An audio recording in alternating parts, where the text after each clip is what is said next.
Here are today's top stories. President Ferdinand R. Marcos Jr. vows stronger support for all military and uniformed personnel and security operations in Mindanao. Office of Civil Defense in Western Visayas prepares for possible impact of Tropical Depression Wilma. The Department of Foreign Affairs confirms the release of 9 Filipino crew members of MV Eternity C held by the Houthi group. The Department of Education partners with BDO Unibank Incorporated and Friends of Hope Incorporated to boost classroom construction nationwide. For this episode of Pna Talks, we were putting the spotlight on the impacts of African swine fever or ASF on the hog industry and the measures the government is implementing to curb its spread and protect the country from further outbreaks.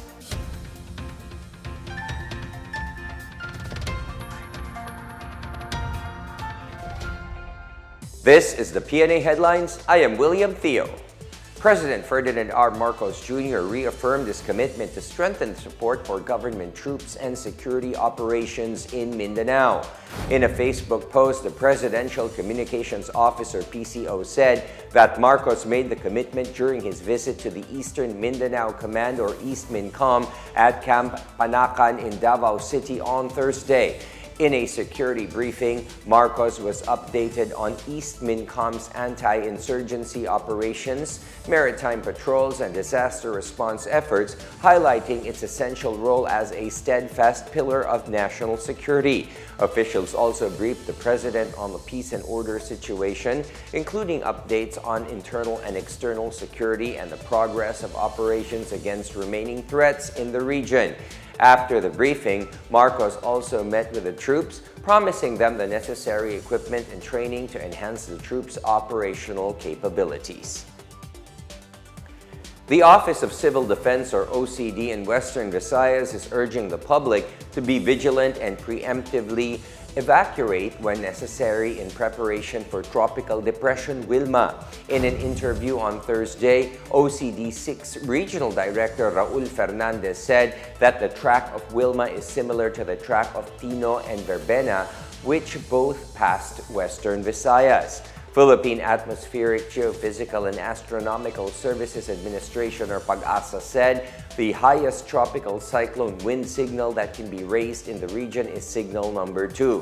Fernandez said the Provincial Disaster Risk Reduction and Management Councils have already conducted their pre-disaster risk assessment and took the lead in the prepositioning of relief goods, rescue equipment, and manpower.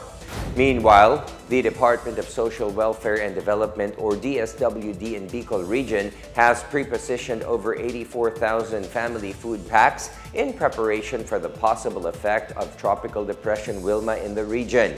DSWD Bicol Region Disaster Response Management Division Chief Claudio Villarreal reported that in addition to food packs, they have more than 13,000 non-food items ready for distribution.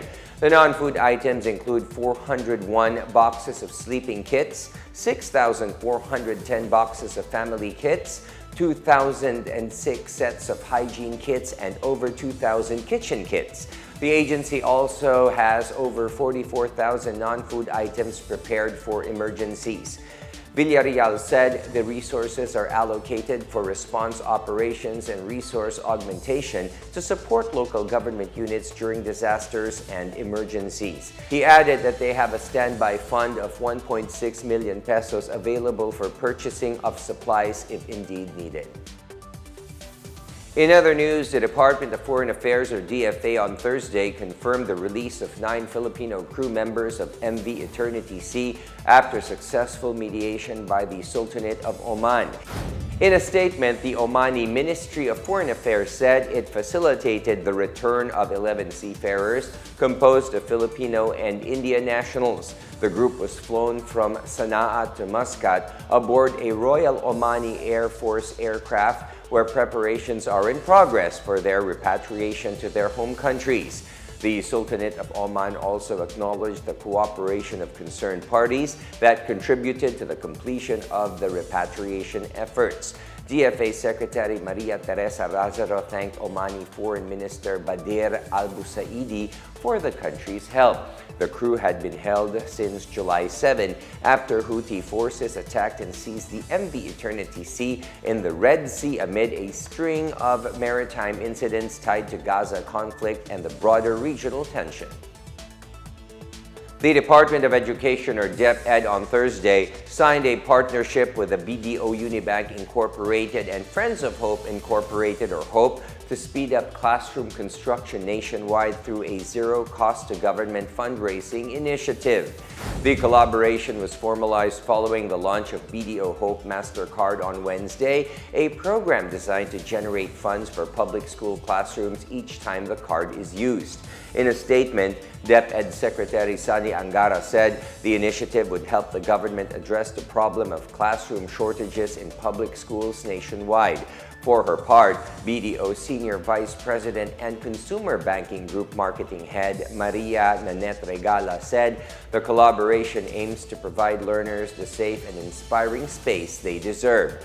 Under the partnership, every use of the new BDO Hope MasterCard will result in direct contributions for DepEd-validated classroom buildings, prioritizing public schools. BDO will also donate 5 pesos to Hope for the classroom fund for every 1,000 qualified spending, alongside a portion of annual membership fees worth 200 pesos for principal cards and 100 pesos for supplementary cards.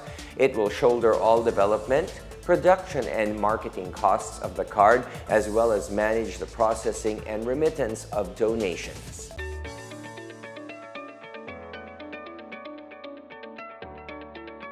In our business news, the Mindanao Development Authority, or MinDA, has begun exploratory talks with Qatari company Al Mansour Holding on potential multi-billion peso investments in the region.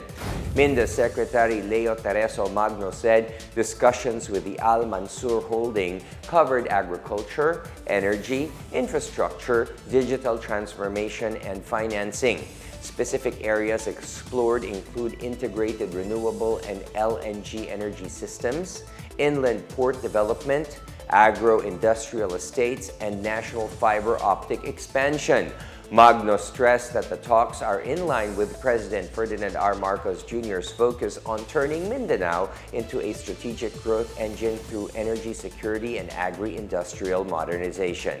Al Mansour Holding, known for its mega projects across Africa and Asia, views Mindanao as a high-potential investment frontier due to its resources and strategic trade position.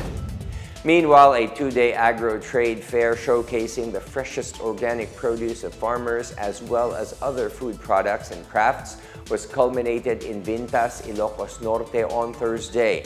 In an interview, Vintar Municipal Tourism Officer Erwin Suguitan said the fair is a direct support to boost local agriculture and increase income of food providers. A total of 39 booths representing different barangays and development partners of Vintar participated in the event. In-season fruits and vegetables, wild honey, exotic freshwater prawns, and assorted fishes were also among the most sought-after products at the fair. Aside from the display of local products, a forum was also conducted enable for farmers and other stakeholders to gain access to latest technologies and innovations in agriculture.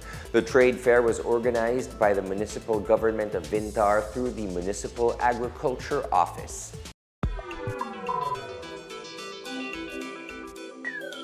African swine fever, or ASF, is a highly contagious and deadly disease affecting domestic and wild pigs.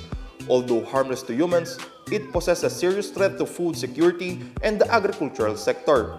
This is why the government continues to intensify its efforts to safeguard the swine industry, ensuring stable production and keeping pork available on every Filipino table. So, yung ASF, unang na-detect yan sa atin noong 2019, August, sa Rodriguez, Rizal. Almost 6 to 8 million heads ang nawala simula nung maka-apekto yan. And, maraming nasira ang kabuhayan dahil dito. Dahil ito ay African swine fever, una, mataas yung lagnat, maraming mga spots, At saka, nagdudumi yung baboy. At mataas ang mortality niyan. Basta may ESF, kaya dapat talaga yan ikakal, ipapatayin, tapos kailangan ma-dispose properly. Una, yung kadalasan niya sa pagkain, and then sa tubig. At the same time, basta yung kunwari yung damit ng nag-aalaga, malawayan niya nung infected na baboy, tapos lumipat siya sa non-infected na lugar at malawayan yung pantalon niya. Mabilis, kumbaga mabilis ang transmission itong kasi virus ito magkaroon ng problema sa kapwa hayop at lalo na sa tao. Though ang ESF hindi nakakahawa sa tao. So, we know how to balance yung kaya nating ma-produce locally. At of course, pag hindi natin kakainin, ay nag-i-import tayo ng additional volume ng pork. Ka-program na yan, second quarter pa lang. So, that's why we are not seeing spikes in prices ng pork either sa palengke or sa supermarket. Or kaya tayong requirements natin for lechon, for ham, ay secured because of this careful balancing na ginagawa ni Sec Kiko at ng buong department. In fact, patuloy na namamanage ng department at patuloy na bumababa yung kaso ng ESF. Kung titingnan natin yung datos last year at ngayong taon, last year naitala yung pinakamataas na kaso ng ESF, yung buong third quarter, kasi yun yung every third quarter, ang tawag dyan, third quarter storm. Karamihan ng sakit na dyan, hindi lang ESF ng livestock, lalo na ng baboy. Yung kabuuan na naitala natin na insidente, nasa almost 5,000, 4,979. Ngayong third quarter nitong taong kasalukuyan, nasa 657 lang yung kabuuan na itala. At nung fourth quarter last year, nasa 1,138 yan. Ngayong taon, bagamat nasa November, kalagitnaan tayo ng November, 144 lang. So, talagang nakikita natin yung trend. So, maganda naman, nakokontrol na natin ngayon because of the efforts. Hindi lang ng DA, kasama na yung iba pang stakeholders. Meron tayong 500,000 doses ng ASF vaccine mula sa AVAC. Almost 50% na yung naiturok. So, yung the rest ay continuous na ipinamamahagi at tinutusok. Kaya yung development, dapat yung mga palakihan, kasi itong bakuna na to para sa mga growers natin, hindi siya pwede sa inahin, hindi pwede sa So pag naturukan, ma-ensure natin na makakasurvive sila, hindi sila maapektuhan ng ASF. Tutuloy sila na maging pwedeng gawin natin na pork later on. Una po ay gusto nating i-assure na yung mga karne ng baboy na nasa mga palengke po, nasa supermarket ay ligtas bilhin at kainin. Manyapat patuloy po namin kayong binibilinan na tingnan muli yung tatak ng pagkakasuri po galing sa National Meat Inspection Service or NMIS para lalo po natin masigurado na ligtas yung ating mga karne na binibili at kainin at siguraduhin po natin na naluto mabuti dahil yung virus naman po ay namamatay sa pagkakaluto. And those are the latest and the biggest stories from the Pna Headlines. For more news updates, visit our website pna.gov.ph or our Facebook and X account, Philippine News Agency. You may also watch the Pna Headlines through the Philippine News Agency's YouTube account and via the News and Information Bureau website under PNA News. Stay with us for more news updates. And it is finally 20 days before Christmas. Let this season soften our hearts, strengthen our gratitude, and remind us that love is always worth giving. I am William Theo. This is the PNA Headlines, bringing you stories that unite the nation.